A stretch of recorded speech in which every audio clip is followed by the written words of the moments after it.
Hello, everyone. Thank you for joining us. I'm Amy Willis, President of the Hong Kong Canada Business Association Ottawa chapter. It is my pleasure to welcome you to today's webinar on the topic of the Greater Bay Area, or the Guangdong-Hong Kong-Macao Greater Bay Area, opportunities for Canadian companies. The Greater Bay Area has drawn a lot of international attention due to its enormous economic size as well as business opportunities, which we will hear more from our speakers later on. I can see we have a great turnout today. We have over about 150 people registered for the webinar. So thank you very much for your strong support. For those of you who do not know HKCBA, we founded in 1984, and we have over 100,000 members in Canada with 8 chapters across the country from coast to coast.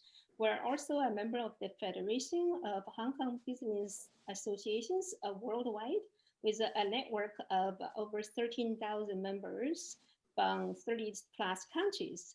We're very fortunate to have the ongoing support from the Hong Kong Economic Trade Office, HKETO, Hong Kong Trade Development Council, HKPDC, as well as Invest Hong Kong. So today we can bring you the latest update as well as the latest market intelligence into the Greater Bay Area. Without further ado, I'd like to welcome our first speaker, Emily Mo, Director of the Hong Kong Economic Trade Office, to provide her opening remarks. Welcome, Emily. Good afternoon. Thank you, Amy and your team for organizing the webinar today. Which gives me an opportunity to talk about the situation in Hong Kong, as well as the Guangdong-Hong Kong-Macao Greater Bay Area development. First, let me give some updates on the COVID situation in Hong Kong. The third and hopefully the last wave of pandemic was with Hong Kong in summer. With the easing of the situation in the last 2 months, the daily number of confirmed cases remains relatively low. And it's usually in single digit in the past few weeks. We are proud that we have never experienced a total lockdown in such a densely populated city. While COVID's impact is still with us, there are positive moves in Hong Kong's business have reopened, members of the public have returned to office and school resumed. With new health measures in place, theme parks opened their doors, and our hospitality sector is also receiving local guests. Hong Kong and Singapore recently reached an in-principle agreement to establish a bilateral air travel bubble. Looking to a brighter side, Hong Kong always has the great support from the growth of the mainland of China. In 2020, while the rest of the world shows little or no economic growth, Hong Kong's economy is still expanding. Setting aside the China-Canada diplomatic issues recently, the total exports and imports with China represent 6.9% of Canada's global merchandise trade so far this year. So that is almost a full percentage point higher than the average in the previous years, and is also the highest share on record. So Canadian corporations which are finding new business opportunities or market diversification at this challenging time should really look to the Guangdong-Hong Kong-Macao Greater Bay Area, which is a fast developing economic region in the China market. I believe many of the audience today is no stranger to the Greater Bay Area development, as my office and myself have spoken on it from time to time. For those who are not familiar with the initiative, the Greater Bay Area is a mega city cluster comprising the Hong Kong and Macau Special Administrative Region, as well as 9 cities in the Guangdong Province. It has a population of about 69 million and a GDP of about 1.5 trillion US dollars, which equals to the GDP of Australia and South Korea. The ultimate goal of the GBA initiative is to combine the cities to create a region with the economic heft that is comparable to the San Francisco Bay Area, the Greater New York, and the Greater Tokyo area. To this end, the central and SAR governments have been formulating and putting in place the relevant infrastructure, policies, and regulations to ensure people, goods, and services are able to flow freely within the region. So the GBA provides Hong Kong with abundant opportunities for development. These opportunities are also available to overseas companies when they make use of the Hong Kong platform. which would enable them to grow in the region and eventually expand the business into the rest of the big market in China. After talking so much about the Chinese market and the Greater Bay Area, I know that you may ask then, why Hong Kong and why is it so special? My answer is Hong Kong is the city of East meets West. It may sound like a cliche, but it is the reality. Hong Kong has always been the business bridge between the mainland of China and the Western world. The city has the world's unique bilingual common law system. Our regulatory regime is internationally respected, plus talent pool invariably deep, friendly business environment such as the low and simple tax system. Capital formation is a magnet for business and investors alike. There are about 200 Canadian companies in Hong Kong, and the Canadian Chamber of Chambers in Hong Kong is the largest Canadian business organization outside of Canada. The Canadian community is also the largest foreign communities in Hong Kong. So Canadian business can always easily access to like-minded friends and supporters in this special city, Hong Kong. Recently, there is a speculation of Hong Kong's rule of law and freedoms being possibly undermined. I would like to clarify that the crimes stipulated in the our new national security law should not bother the business operators who have no intention to commit those crimes. The rule of law, as well as the various legitimate rights and freedoms, are the fundamental core values of Hong Kong and are much cherished by the government and our people. In fact, Hong Kong's institutional strengths and fundamental and are also recognized widely on the global stage. Just a few examples of this year. In June, Hong Kong placed the 5th in IMD's annual World Competitiveness Yearbook, ranking 1st in government efficiency and 2nd overall in business efficiency. More recently, in September, Hong Kong topped the rank again as the world's freest economy, according to the Ottawa-based Fraser Institute. In 2019, Hong Kong led the world in funds raised through IPOs. That's already the 7th times in the past 11 years that we have done so. There is no doubt that Hong Kong will be in the running again, because after all, Hong Kong has become a much sought after place for secondary listing of Chinese companies. Say, for instance, the video game developer NetEase, the e-commerce retailer JD.com, both of which are listed in Hong Kong this summer, following Alibaba's secondary listing in Hong Kong last November, and the very hit topic recently, the Ant Group. Shortly after my remarks, Christopher of our office represent on the services provided to Canadian companies which wish to invest and set up in Hong Kong. For companies who are keen to meet and trade with international buyers, including those from the Greater Bay Area, Andrew of the Hong Kong Trade Development Council will provide you with the latest updates on the exciting trading events and the trading platforms that you should not miss. Lastly, I would like to show you with a short video about the Greater Bay Area. I hope you will enjoy, and thank you, Amy.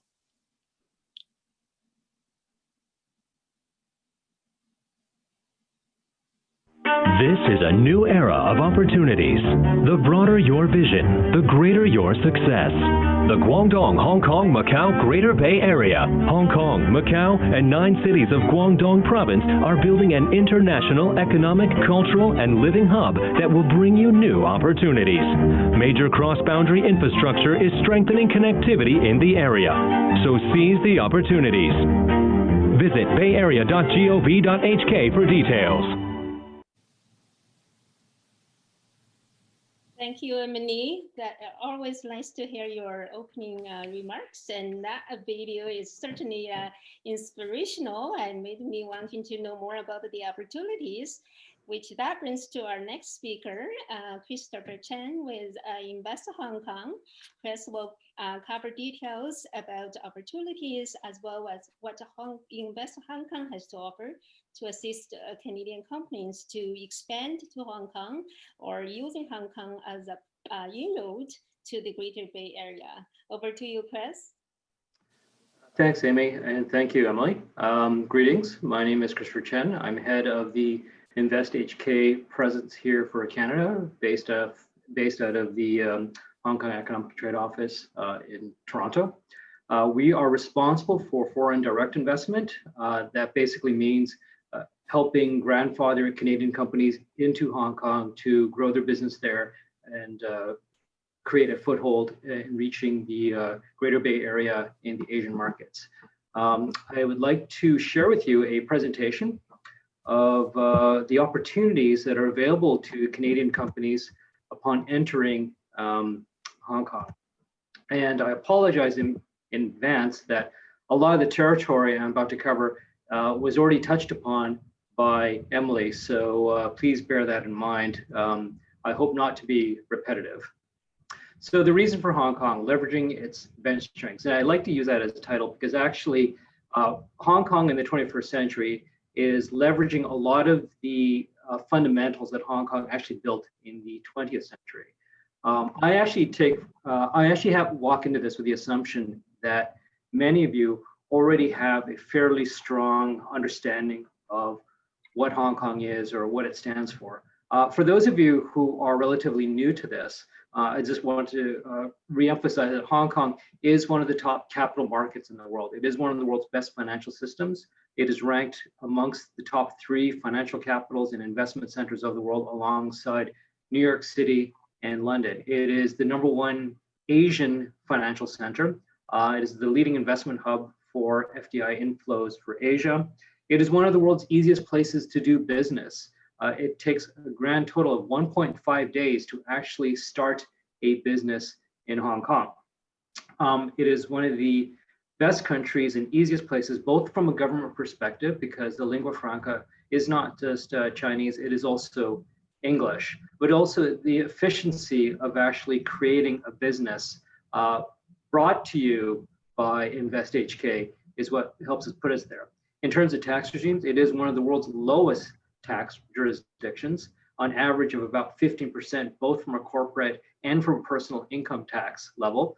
That I cite that as an average.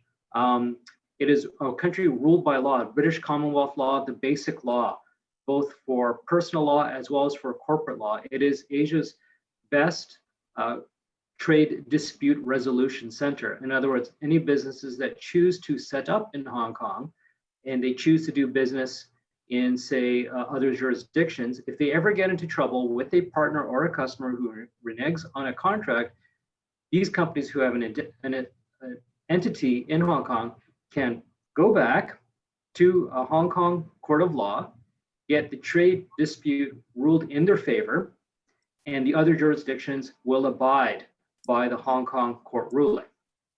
So those are the facts about setting up in Hong Kong. I won't go into this too much, as I think Emily did a great job of introducing what exactly is the Greater Bay Area, and it's hard for me to top it. It's a great looking video. Just cite some facts again. The population is roughly about 71 million people. GDP is 1.6 trillion. It is a super economic region on par with, say, Silicon Valley, the New York area, the Ruhr Valley of Germany, or the corridor between Toronto and Montreal. It's a super economic region. It should be treated as one country. It should be treated as one population for any business with a B2C aspect to it. That is a very large number. Like to mention these statistics on the right.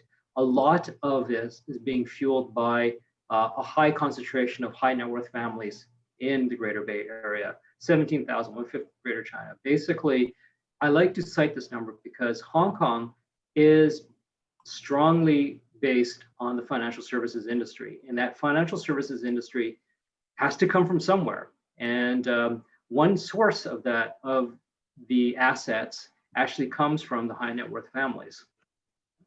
So going back into the 20th century, we talk about Hong Kong's bench strength. We talk about Hong Kong's history. And that history was built not only as a trading port, but also as a financial center.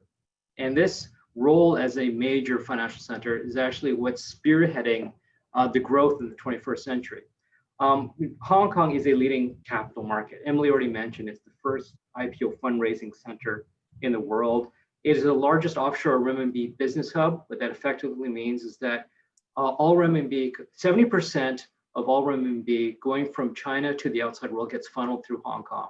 What that effectively does is it creates not only a huge capitalization of renminbi, it also creates a huge concentration of wealth managers and investment managers located in Hong Kong. That concentration of both capital and investment management expertise has created a city not like anywhere else in the world.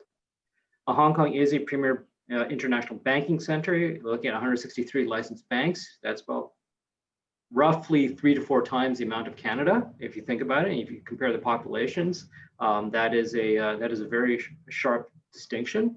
It's the second largest in Asia in terms of wealth management. It has 162 authorized insurers, which coincidentally enough is about the same as Canada, and is the third most vibrant international bond market. So looking at this as a background, it creates an environment of new opportunities that leverages that financial expertise.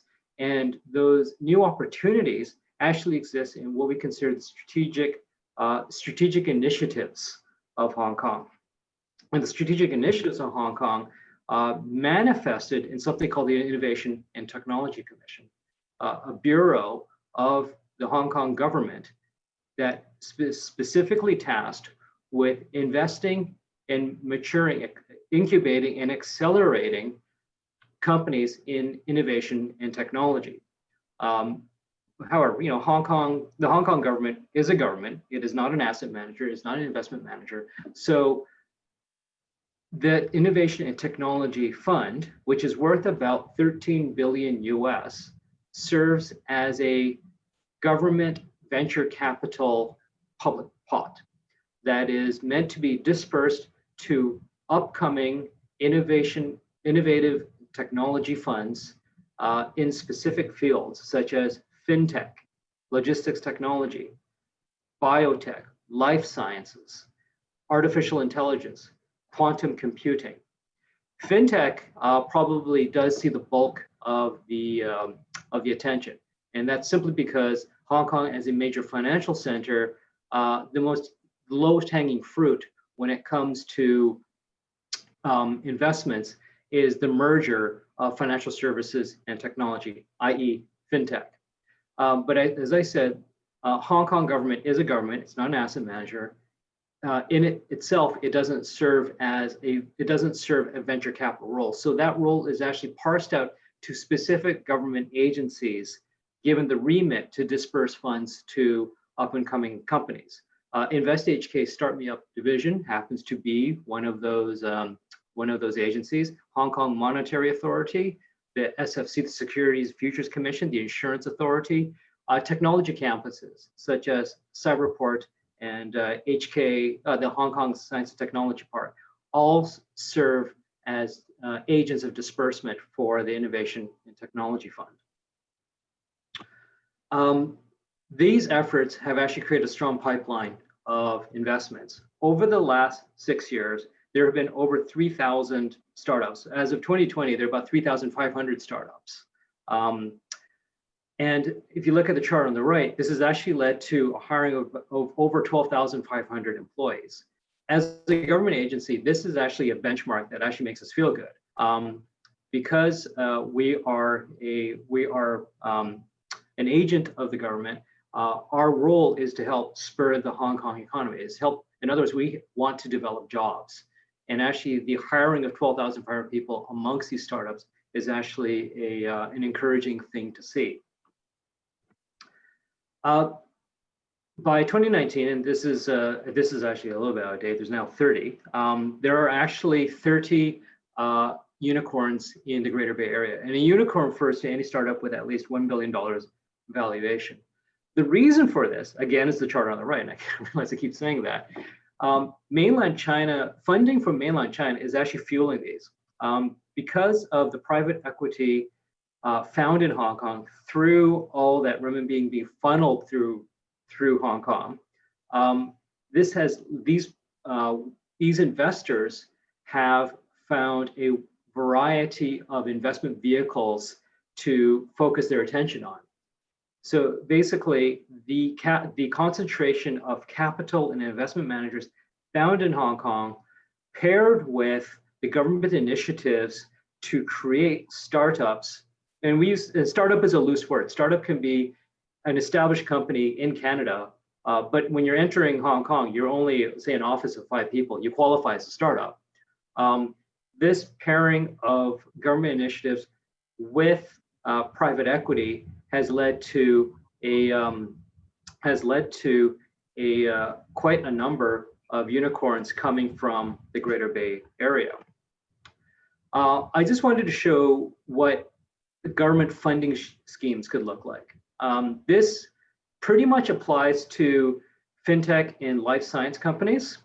Any company that has a development cycle from just starting out, and you could start out with, say, a hot desk at Science Park or Cyberport.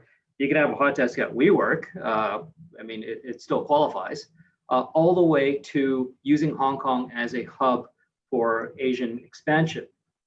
From the company setup and through the R&D cycle, the government support actually has a number of funds and subsidies helping to help a company find their footing. A lot of these are actually available through Science Park and Cyberport, but there's other departments or pseudo-government facilities that actually offer funding as well. In terms of hiring, the government will subsidize generally 2 individuals. In terms of the bottom 3, business development, fundraising, or expansion, fundraising is a particularly interesting one. The government has a matching program where if you receive funding from a renowned venture capital firm such as, say, Sequoia, the Hong Kong government will match it dollar for dollar. In terms of overseas expansion, if you put your hand up and say you successfully established yourself as a Hong Kong business and you wish to expand into mainland China, ASEAN, North Asia, South Asia, India, there is seed funding dedicated for going overseas or going across the border. Of course, the previous slide was just government funding. Here I want to talk about private capital, venture capital investment in IPO fundraising. The $1.5 billion you see here was specifically for fintech companies over a period of 5 years. If you look at venture capital investment as a total, not just fintech, we're looking at $12 billion invested over the last 6 years in terms of venture capital investment. So that's $12 billion of private equity poured into new enterprises. I won't talk too much about IPO fundraising. Emily did a great job with that. You know, Hong Kong's course is over 6 of the last 10 years, actually 7 of the last 10 years, Hong Kong is ranked #1. No need to talk about Alibaba, but basically that created a sort of a gold rush for secondary listings. And there's no signs of that stopping anytime soon. The last funding source is actually the big institutions, the corporations. There's, in terms of asset and wealth management, banks, insurance companies, you know, there's 747 asset wealth management companies. In terms of banks, again, there's 160. There's now 8 virtual banks that actually helped in terms of setting up a bank account in terms of speed and efficiency. Insurance companies, again, there's 162. You know, and there's 340,000 SMEs. So basically, there is actually a huge variety of corporates to talk to, whether as an investor or as a partner or as simply as a connector and multiplier for your business. I want to do a snapshot of a single industry, which is Hong Kong's fintech ecosystem. Bearing in mind, this ecosystem didn't even exist 10 years ago. All of this was blank 10 years ago. There are now over 600 fintech companies. 53% see Hong Kong as a base for a global expansion. 51% of those companies plan on expanding in the Greater Bay Area. The last one on the bottom right, 37 of fintech founders came from overseas. What that effectively means is 37% of these companies were created by overseas individuals, overseas people. These were companies that happened to make Hong Kong their Asian home for their Asian expansion plans, and that is a very notable number. It basically shows the openness of Hong Kong towards companies in the sector. And I like to expand that it's not just fintech. like I said, there's other strategic pillars such as life sciences, artificial intelligence, and quantum computing, and family offices that also have this welcoming posture. So what are the top motivations for expanding into the Greater Bay Area? Number one, access to a larger market, and number two, getting closer to business partners and customers. That's not a big surprise. So who are we at InvestHK? We like to say we connect the dots. We plug you into our ecosystem. Once you commit to opening up a business in Hong Kong, we will introduce you to the whole network, which is potential investors, whether venture capitals or angel investors or networks, corporates such as banks, insurance companies, incubators, accelerators, trade associations, universities for the purposes of R&D and hiring, government as a government agency. That's probably one of the easiest things to accomplish. It's picking up the phone, to immigration or revenue. The regulators, such as insurance regulator or medical or securities, if in the event that the business you have is a regulated entity. We will also introduce you to the Canadian Trade Commission, the Consulate General's office, because we always like to believe it's better to have two governments getting you into Asia rather than just one. And of course, professional firms like accounting or lawyers, just to help you with business registration. So basically, all you have to do, once you set up in Hong Kong, all you have to do is ask us and we make the connections for you. We open the doors for you. Last slide, Emily already said that there are about 200 Canadian companies in Hong Kong. InvestHK put 180 of them there. Whether they are large companies like BMO, RBC, Manulife, Intact, to small startups consisting of only 2 or 3 people. We will work on it all. And that's about it. Back to you, Amy. Thank you, Chris. That is quite exciting opportunities. I just want to add, this is all free, right? There's no charge. So people, Canadian companies should really take advantage of the service. I remember I referred just recently a tech company in Canada to Cyberport. And the feedback is that just the government incentives from Hong Kong is just, they couldn't believe it. They shocked how much support and incentives in terms compared to Canada.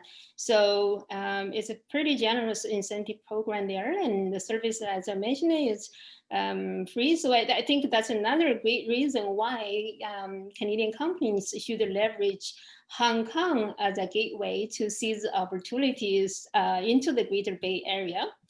So I just want to remind the audience, if you have any questions, please feel free to type into the Q&A box, and we will address that later after our last speaker, and finish. So we'll address your questions, but go ahead, you don't have to wait until the end.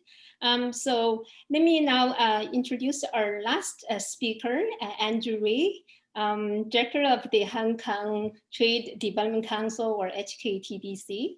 As many of you know, that Andrew and his team organize over 40 missions to Hong Kong each year. But like everything else, due to COVID, most of the trade shows now have gone virtual. So Andrew is excited to share with you the latest update about the trade shows and how you can sign up and enjoy them. Over to you, Andrew. Thank you, Amy. You can all hear me, right? I can hear you. Okay, good. Well, bonjour to all participants of this webinar. It is my pleasure to be with you at this event. Even though I cannot see you in person, but I can feel your presence.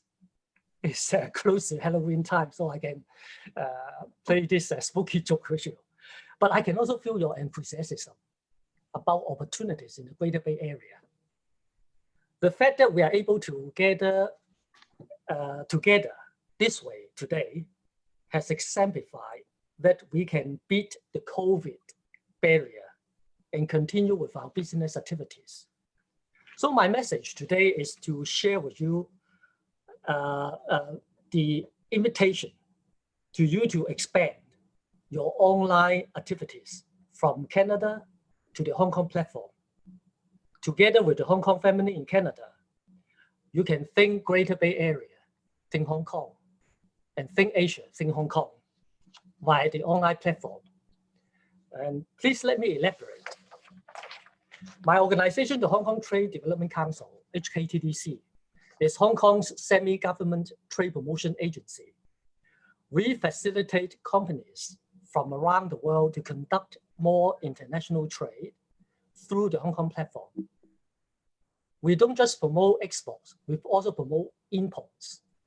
And we promote trade in products, services, and technologies. To achieve this mandate, one of our major platforms is the recurrent international trade shows and conferences in Hong Kong to help buyers, sellers, project owners, investors, and potential business partners to get together, to meet, to discuss possibilities, and to conclude deals under one roof at the same time at these international events in Hong Kong. And our HKTDC branch office in Canada, in close cooperation with other Hong Kong family members, including HKCBA, the Hong Kong Economic and Trade Office, Invest Hong Kong, as well as other like-minded Canadian multiplier partners. We had organized over 40 sector-specific Canadian trade missions to trade fairs and conferences in Hong Kong every year. In other words, an average of 3 Canadian trade missions to Hong Kong every month. But since March this year, under the impact of the pandemic, we have not been able to stage these international trade fairs and conferences physically. However, we have been moving these international trade events onto the online platform. The major objective is to provide companies from around the world with the virtual platform so that they can sustain their international business activities. They can sustain their continuous meeting with potential business partners from around the world. From Canada, the Hong Kong family here has also been inviting Canadian companies to join our various virtual Canadian trade missions to participate in these online trade shows and conferences in Hong Kong. For example, in the past few months, we had already organized Canada's participation in Hong Kong online trade events covering the consumer products sector, entertainment, television, and film sectors. And upcoming, we have a lineup of exciting online events for you to join, including for the clean technology and green building sector, the Canadian Consulate General in Hong Kong, together with the Hong Kong family in Canada, we are inviting Canadian companies specialized in the clean technology and green building sector to join the virtual Canadian Pavilion at the upcoming Eco Expo Asia, scheduled for mid to late November.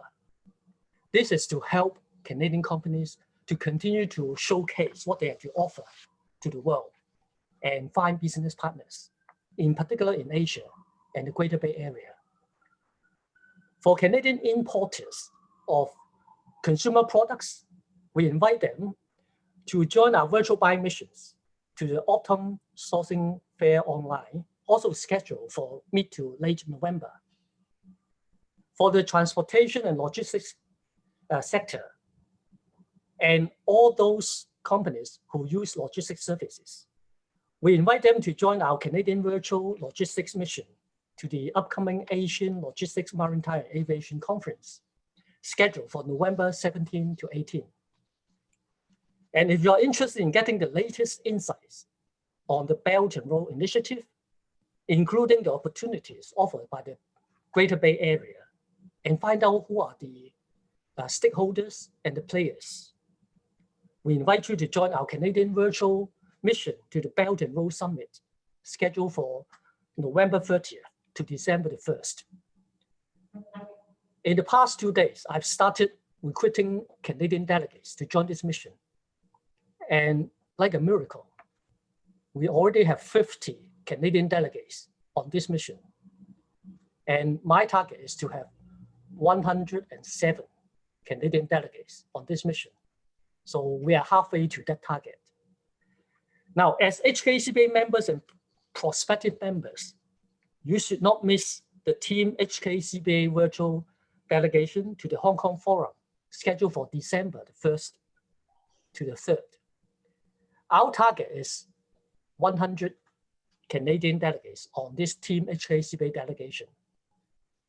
We are close to 90 at the moment. So join us to build this momentum of HKCBA. In early December, we are also staging online conferences in Hong Kong for the intellectual property sector, design sector, and e-commerce sector. And in January, our annual signature event on the financial sector and investment sector, the Asian Financial Forum, is offering a hybrid online plus offline participation format for delegates. So please stay tuned for our marketing manager, Adrian. Adrian will be in contact with interested parties to sign up for this event. Now, all these initiatives, plus many more to come, are deliverables. I often call them windows of opportunity for Canadian companies to assist them to think Greater Bay Area, think Hong Kong, and think Asia, think Hong Kong, under the new normal. So ladies and gentlemen, I look forward to your participation in these virtual missions. And please either contact your respective HKCBA sections or contact me directly so that we can work together on your registration and add value to your participation in these virtual missions. Thank you, Amy. Thank you, Andrew. Thank you for the exciting opportunities. Very informative, and certainly I know I've signed up a couple already, and I'm looking forward to signing up more. So I encourage all the attendees, if you think that's the right sector for you, please, we encourage you to sign up. So I think we are, how are we doing on time? Oh, we're good with the time. So please feel free to send your questions in the Q&A box. We got a number of questions already, and a few already answered privately, but I think so far, I think we can either go ahead with the question, and again, I encourage you to send your questions. And okay, so we have some questions that come up, but I think, okay. Okay, some of the questions will be taken answered privately. So you should, for those type of questions, you should get an email or direct contact from our panelists. They will reach out to you later after the webinar. We will make sure that your concerns and questions definitely addressed. So not a worry. I have couple of questions as well, and in terms of the Greater Bay Area. So I guess that the 11 cities, I believe, just for the general audience to understand, I think the main focus is just focus the 4 cities or 4 regions first, right? So be Guangzhou, Shenzhen, and Macau and Hong Kong, the 4 first, the core cities. So for that reason, Hong Kong plays an increasingly important role for facilitating trade with Asia, Canadian companies. And so I guess the sectors we have, as Chris already mentioned, the fintech is very strong. And as well as I think the life sciences, I just want to mention that to relate it to that is that our sister chapter, Montreal chapter, is going to have a webinar on the life sciences, actually exactly a week from today. And so make sure you join them, and they will be talking about also opportunities on funding, collaboration, as well as research. So the funding is, I really want to highlight what Chris said about the funding. It's quite interesting, the matching program. because we don't have anything like that in Canada. And so I will make sure that I'm gonna just take a quick look. I see the questions are coming. I'm just gonna take a quick look at what else is right here. Okay, so someone. So Chris, I have a question here come up. It's just right here. How can Canadian companies who set up in Hong Kong? Oh, okay, that's already taken care of. No, I'll take that one. I see that. So this one is stating, how can Canadian companies who set up in Hong Kong with a view to penetrate the mainland Chinese market best mitigate the risks of corruption in their business in the mainland? That is actually a very good question. And actually that points to one of the fundamentals of Hong Kong. Hong Kong is ruled by the rule of law, the Commonwealth law, as I stated before during my presentation. Hong Kong is the #1 trade dispute resolution center of Asia. So basically, if you incorporate in Hong Kong, you are covered by the basic law. And that basic law is effectively Commonwealth law. It's the same law that you would find in, say, England, Australia, or Canada. And it is understood and assumed that there are other jurisdictions in Asia that may not have a strict enforcement or strict understanding of the nature of agreements and contracts. There is an unspoken understanding of that. So if in the event that you have a business that is set up in Hong Kong and you choose to do business in other jurisdictions, and somebody in that other jurisdiction, like your business partner or your customer, chooses to renege on your contract, chooses to ignore it, chooses to break it, gets you into a lot of trouble, you can always go back to Hong Kong, take it to a Hong Kong court of law, have your case ruled in your favor. Because remember, you're not the ones who broke the contract. The other party did. And in the case of mainland China and ASEAN jurisdictions, they will abide by the Hong Kong court ruling. And the reason for that is if they don't, it actually creates a high risk environment for further investment for those countries.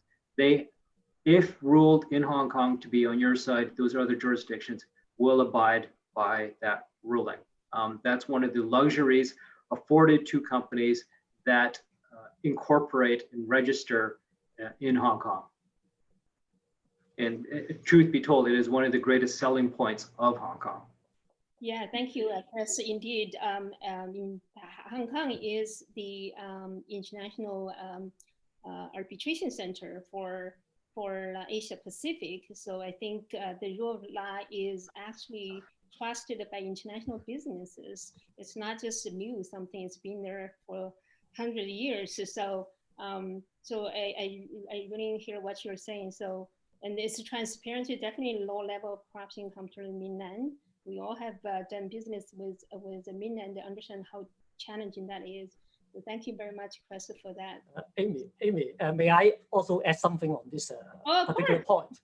Now, my experience with Canadian companies interested in expanding to Asia, not just China, is that they have very limited resources.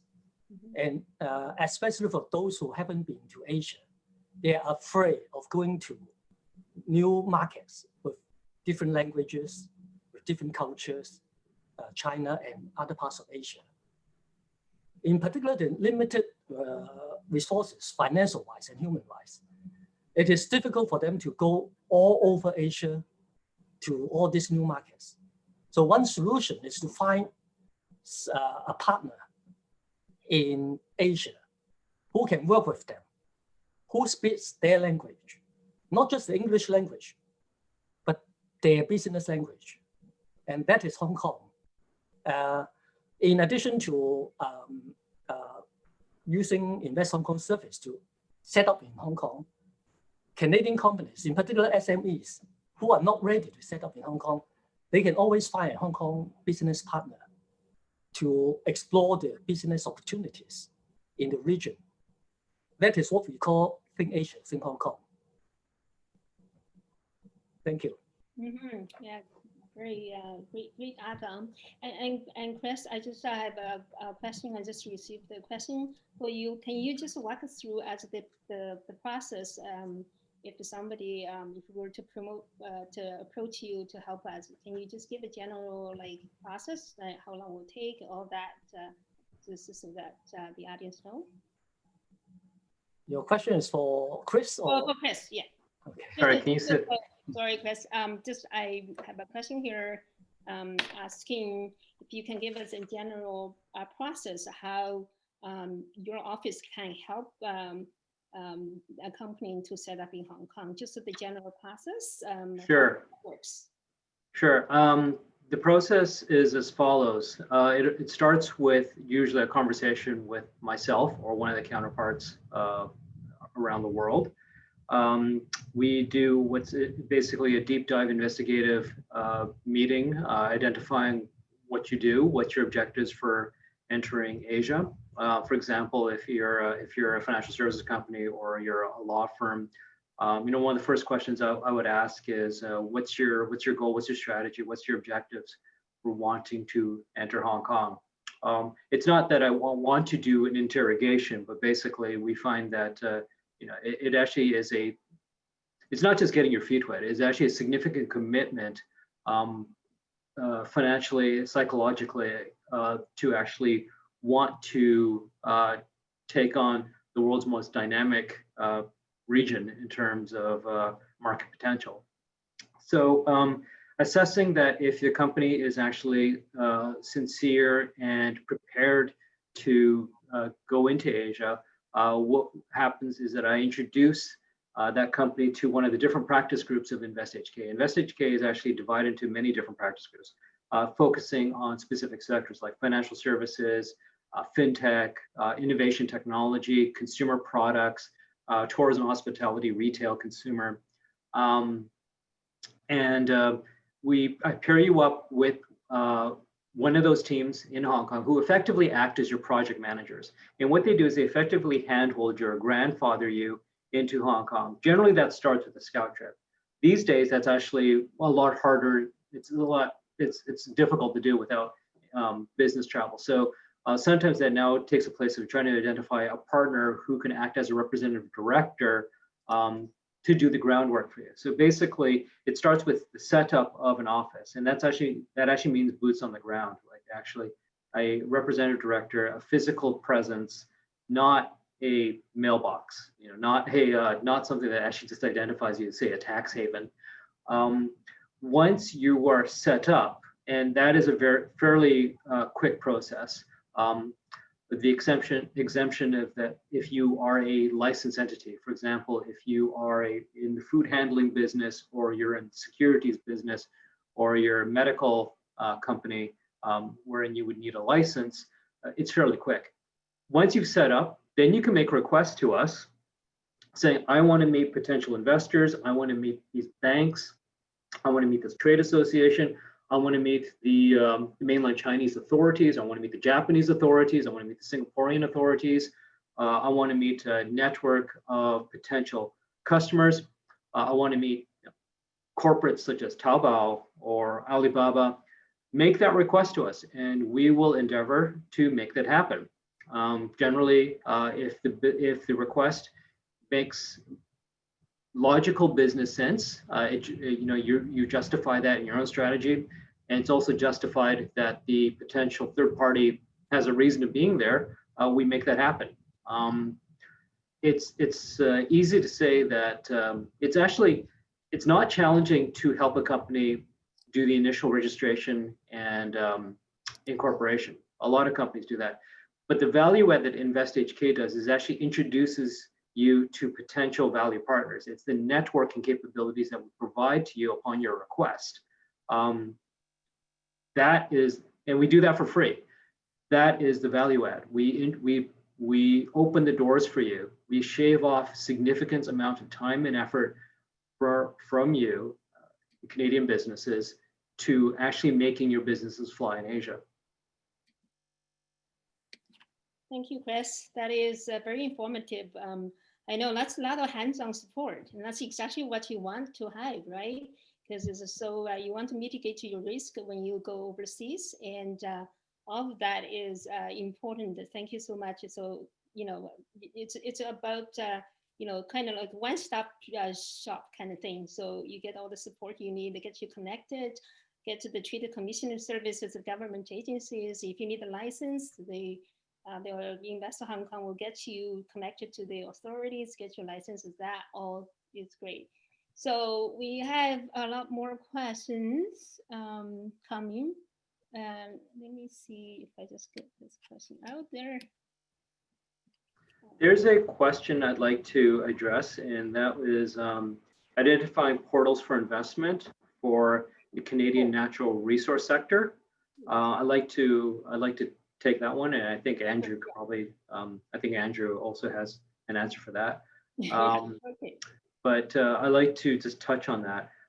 Natural resources is not traditionally a sector that Hong Kong is known for. Let's be honest. The reason being is that Hong Kong is effectively a city-state jurisdiction. However, if you take the Greater Bay Area as a whole, or Hong Kong's role as a regional hub into mainland China and Southeast Asia, then that's a different story. We do have a sustainable practices, the sustainable resources practice group, specifically in say clean tech. Right now I'm working with a company in alternative fuel, but their remit for Hong Kong is actually for trade financing. Basically, they want to set up, and actually there's about 3 of these companies, pardon me, that actually there are alternative energy, clean tech related. They see Hong Kong as a place to set up an investor relations office. In other words, a place where they can actually knock on doors of venture capitalists, private equity investors to scare up some capital. And a lot of companies do that. Yeah, I agree, Chris. And I think also because like with the your you were saying different counterpart or parts all with to do with Invest Hong Kong, and you're connecting with your partners in Hong Kong, where they can also help them connect with the venture capital groups, and they're quite large right there. So, and I remember one of the venture companies that I've been in contact with, and she tried to basically highlight why she has an office in Hong Kong because of the matching program. So, so yeah, so thank you so much. There is one more question right there. Amy, may I also add that or supplement this for companies with interest in finding investors or even investing in the clean technology sector. I mentioned earlier on that every January in Hong Kong, we have a signature event called the Asian Financial Forum. Within that forum, we have a service called deal flow matching. We match project owners with investors and vice versa.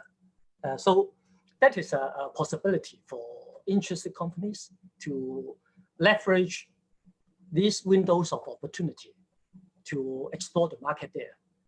And also from the middle to end of November, we have an event for the clean technology sector called Eco Expo Asia. We're going to have a Canadian pavilion there. So in other words, what we are together with Chris' office or Invest Hong Kong and HKTDC, we can provide a total package of investment and trade for interested Canadian companies to leverage the Hong Kong platform to explore the business potentials there. Thank you, Amy. Thank you, Andrew. We have a few more questions here from Andrew Lam. We currently have a partner for our recent project in Macau and hope to continue with them. Can we work as a team with you for other business opportunities? I'm assuming that's directly to Chris? No, I thought that was for Andrew. Oh, it's by Andrew, sorry. Andrew, there you go. Sorry, can you repeat the question again?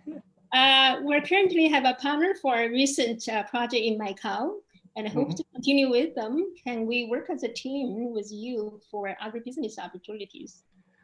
I think I need more information about this project so that we can look into the details, right? Andrew, it's in the question and answer. The poster with Andrew Lam. He left his email and phone number. Oh yeah, so yeah, if you wanted to follow up, maybe Andrew and Andrew is Andrew, good match. So follow up with his. It's true, right? Okay, I see that. It's a recent project in Macau, and so I think that we have to contact Mr. Lam to find out more information about this project, and then see how Hong Kong or Hong Kong partner can add value to it. Yeah, I think you want to find what sector that project it's a different sector focus, right? So I don't think he has mentioned about the sector, but yeah. Definitely this is a part of the Greater Bay Area spirit, working together to generate results. Okay. Yeah, thank you. Oh, I know in the interest of time, I know we're almost there. We're just going to answer the last question here, I guess, and then we'll wrap up. Last question is just, I guess, for Chris, and can you explain more about the matching program? Sure. Yeah, that's I mentioned that in my presentation. There is a matching fund by the Hong Kong government, whereas if you are a company that has been the recipient of funding by a world-renowned venture capitalist, and we've identified 28 of them. I'm just going to cite Sequoia as being one of them. The Hong Kong government will match that amount dollar for dollar. Of course, the criteria being is that you've set up successfully in Hong Kong, but basically, if you have basically been a successful recipient of funding by a company such as Mark Andreessen or Sequoia Capital, and you're set up in Hong Kong, the Hong Kong government will match it. Putting it bluntly, the belief is that these people are at the top of their game in the world in terms of funding. If it's good enough for them, it's kind of good enough for us as well. Yeah.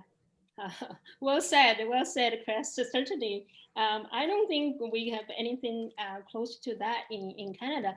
And just to add on, or just to maybe correct me, Chris, the maximum amount for this is $30 million. Is that correct? Or how much is there a cap? How much is the matching, the maximum amount? No cap. No cap? Okay. I thought it was $30 million. Okay, that's wonderful. There you go. Wow. Certainly, you go to the Greater Bay Area, there is definitely a lot of deep capital market there where you can find funding. That's definitely the right place if you're looking for funding and for your project. So I think we have had a very good discussions about the Greater Bay, and I hope you enjoyed today's webinar. I'd like to take this opportunity to thank our speakers, Chris, Andrew, and Emily, as well as our national, and Chloe and Victor, as well as Zohar, who volunteered their time to help us to make this webinar possible. So as I mentioned, our next webinar of HKCBA's webinar is a week from today, on October the 29th, organized by our Montreal chapter on the life sciences in Quebec, Hong Kong and Asia opportunities for funding, collaboration, and research. So make sure you sign up for that. We hope you enjoyed today's webinar, and until next time, please stay safe and well, and thank you, and have a great day, everyone. Take care. Thank you. Bye-bye.